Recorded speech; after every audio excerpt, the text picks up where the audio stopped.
నుంచి మా ప్రతినిధి శ్రీనివాస్ అలాగే విశాఖపట్నం నుంచి కూడా మా ప్రతినిధి సిద్ధంగా ఉన్నారు. ముందు ఏలూరు వెళ్దాం. శ్రీనివాస్, ఎటువంటి సిచ్యువేషన్స్ కనిపిస్తూ ఉన్నాయి? వరద ఉధృతి ఏ రకంగా కనిపిస్తోంది? అధికార యంత్రాంగం ఎటువంటి చర్యలు చేపడుతూ ఉంది?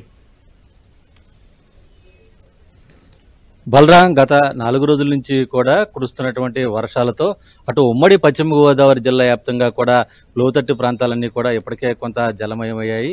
దాదాపు యావరేజ్ ని చూసుకుంటే జిల్లాకు సంబంధించి అటు రెయిన్ఫాల్ అంతా కూడా దాదాపు 9 సెంటీమీటర్ల వర్షపాతంగా నమోదైంది.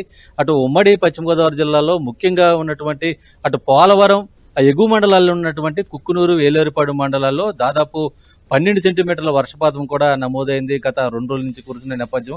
ఈ నేపథ్యంలోనే అటు గోదావరి నదీ పరివాహక ప్రాంతంలో ఉన్నటువంటి ప్రజలంతా కూడా కొంత అప్రమత్తంగా ఉండాలని చెప్పి అధికారులు కూడా ఇప్పటికే ఆదేశాలు కూడా జారీ చేయడం జరిగింది. మరోవైపు పోలవరం ప్రాజెక్టు వద్ద వరద నీరు భారీగా వచ్చి చేరడంతో దాదాపు 4,30,000 క్యూసెక్కుల నీటినైతే కూడా దిగువకు విడుదల చేస్తున్నారు.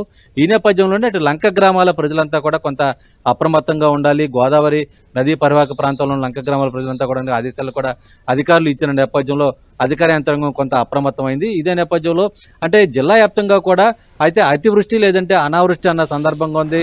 గత వారం రోజుల్లో రైతులంతా కూడా నీళ్లు లేక ఇబ్బందులు పడ్డారు. ఇప్పుడైతే కూడా అధికంగా వర్షాలు కురవడంతో కొంత ఇబ్బంది పడుతున్న పరిస్థితి కూడా ఉన్నాయి. మరోవైపు చింతలపూడి సమీపంలో ఉన్నటువంటి నాగిరెడ్డిగూడెం జలాశయం కూడా అటు ఎగువ ప్రాంతాల్లో కురిసినటువంటి అటు తెలంగాణ ఇతర ప్రాంతాల్లో కురిసినటువంటి వర్షాలతో నాగిరెడ్డిగూడెం జలాశయంకు పెద్ద ఎత్తున నీరు చేరుకుంటున్న నేపథ్యంలో అటు తమ్మిలేరు ఈ పరివాహక ప్రాంత ప్రజలను కూడా ప్రజలు కొంత అప్రమత్తంగా ఉండాలని చెప్పి అధికారులు కూడా కొంత ఆదేశాలు జారీ చేసిన నేపథ్యం అయితే కూడా ఉంది. అయితే జిల్లా వ్యాప్తంగా కూడా అధికంగా రెయిన్ఫాల్ ఎక్కువగా ఉండడం నమోదైనట్టు కూడా అధికారులు చెబుతున్నారు. అధికారులంతా కూడా ప్రజలు అప్రమత్తంగా ఉండాలని కోరుతున్నారు. Balaram, right, thank you Srinivas. ఇక విశాఖ వెళ్దాం. విశాఖ నుంచి తాజా అప్డేట్స్ అందించేందుకు మా ప్రతినిధి విక్రమ్ సిద్ధంగా ఉన్నారు. విక్రమ్, వాతావరణ శాఖ అధికారులు ఎటువంటి హెచ్చరికలు జారీ చేస్తూ ఉన్నారు?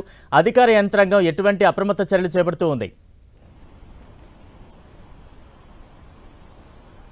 గత కొద్ది రోజులుగా తెలుగు రాష్ట్రాల్లో కురుస్తున్న వర్షాల దాటి నుంచి ఇప్పుడిప్పుడే తెలుగు రాష్ట్రాలకు ఉపశమనం లభించబోతూ ఉంది. ఈ రోజు అక్కడక్కడ కొన్ని చోట్ల మోస్తరు వర్షాలు, అక్కడక్కడ జల్లులు కురిసే అవకాశం మాత్రమే ఉంటుంది. రేపటి నుంచి తెలుగు రాష్ట్రాల్లో పెద్దగా ఎక్కడ వర్షాలు కురిసే అవకాశం లేదని వాతావరణ శాఖ అంచనా వేస్తుంది. ఈ నెల 27వ తేదీ నుంచి దాదాపు 10 రోజుల పాటు ఈ వర్షాల నుంచి ఉపశమనం లభించే అవకాశం ఉంటుంది. వాతావరణంలో ఉన్నటువంటి తాజా పరిస్థితులను బట్టి వాతావరణ శాఖ విశ్లేషిస్తూ ఉంది. అంతేకాకుండా ఏదైతే గత కొద్ది రోజులుగా బంగాళాఖాతంలో ఏర్పడినటువంటి అల్పపీడనం, అదేవిధంగా వాయుగుండం నేపథ్యం కారణంగా భారీ వర్షాలు కురిసే అవకాశం ఉంది. అతి భారీ వర్షాలు, కొండపాత వర్షాలు కురిసే అవకాశం ఉందని చెప్పి వాతావరణ శాఖ హెచ్చరికలు ఇటీవల వరకు జారీ చేసింది. ఆగస్టు మొదటి వారం వరకు ఇవి కొనసాగే అవకాశం ఉందని అంచనా వేసినప్పటికీ కూడా అనూహ్యంగా వాయుగుండం తన దశను మార్చుకొని పశ్చిమ బెంగాల్ తీరం వైపు నుంచి ముందుకు సాగుతున్న నేపథ్యంలో తెలుగు రాష్ట్రాలకి గండం తప్పినట్టయింది.